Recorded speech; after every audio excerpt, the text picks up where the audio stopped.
ওমর রাদিয়াল্লাহু তাআলা আনহু খলিফাতুল মুসলিমিন হযরতে ওমর রাদিয়াল্লাহু তাআলা আনহু চতুর্দিকে আদেশ জারি করেছিলেন, যেই ব্যক্তির নামাজ নাই ইসলামী তার কোনো অংশ নাই। বলুন নাউজুবিল্লাহ।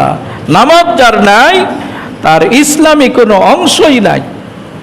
সাহাবায়ে কেরামগণ, আল্লাহর ওলিরা নামাজের ব্যাপারে কত গুরুত্ব দিয়েছেন। হযরতে রবিআ রাদিয়াল্লাহু তাআলা আনহু, তার পায়ের অসুখ ছিল, পক্কাঘাত ছিল, তিনি ভালো মতো চলাফেরা করতে পারতেন না। নামাজের যখন আজান তার কানে এসে গেল, তিনি সবাইকে ডেকে ডেকে বললেন, তোমরা আমার হাত ধরো, মসজিদে আমাকে নিয়ে চলো।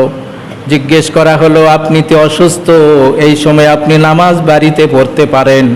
তিনি বললেন, হাইয়া আলাস সালাহ। মুয়াজ্জিনের কণ্ঠের এই বাণী আমার কানে এসেছে, আমি আর চুপ থাকতে পারি না।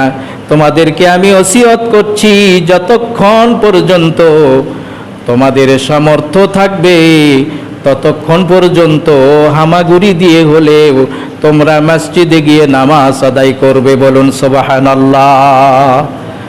পক্কাঘাত, ব্যথা, পায়ে চলতে পারেন না, তারপরেও আজানের ধ্বনি তাদের কানে আসার সঙ্গে সঙ্গে তারা যেন সুস্থ হয়ে যেতেন। বলুন সুবহানাল্লাহ।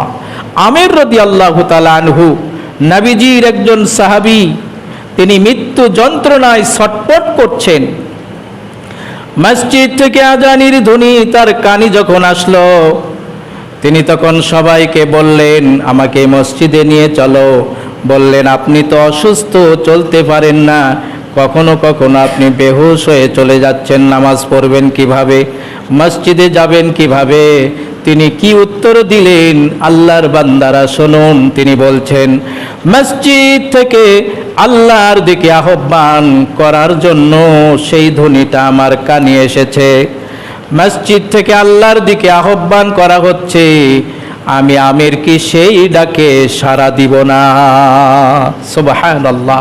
মসজিদ থেকে আমরা মনে করি মুয়াজ্জিন শুধু আজান দেয় না, মসজিদ থেকে মুয়াজ্জিন শুধু আপনাকে আমাকে আজান দেয় না, মসজিদ থেকে মুয়াজ্জিনের কণ্ঠে দুইটি শব্দ খুব গুরুত্বপূর্ণ।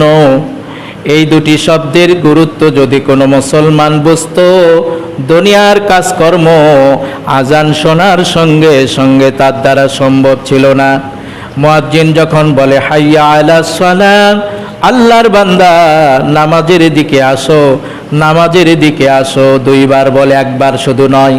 আপনি হয়তো বেখেয়াল থাকবেন, এজন্য আজানের শব্দগুলো দুইবার বলা হয়। এরপরে মুয়াজ্জিন আবার বলে হাইয়া আলাল ফালাহ, কল্যাণের দিকে আসো, দুনিয়াতেও কল্যাণ, আখিরাতেও তোমার জন্য কল্যাণ। এমন একটা কল্যাণের দিকে মুয়াজ্জিন ডাকেন।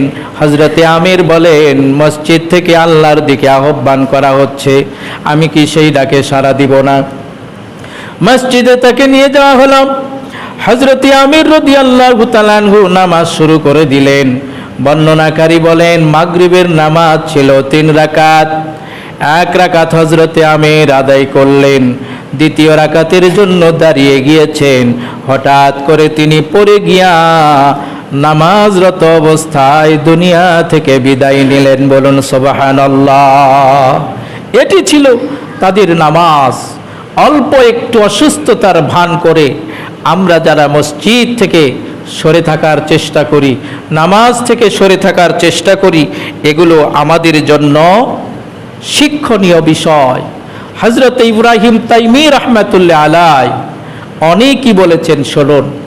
হযরত ইব্রাহিম তাইমি রাহমাতুল্লাহ আলাইহি বলেন, কোনো ব্যক্তিকে তুমি যদি দেখো তাকবীরে উলাই সে অলসতা করছে, অনেক সময় ইমাম সাহেব নামাজে দাঁড়িয়ে গিয়েছেন, আল্লাহু আকবার বলেছেন, নামাজ শুরু করে দিয়েছেন, আমরা অনেক সময় অলসতা করে, গাফলাতি করে, বিলম্ব করেই তাকবীরে উলাটা ছেড়ে দেই।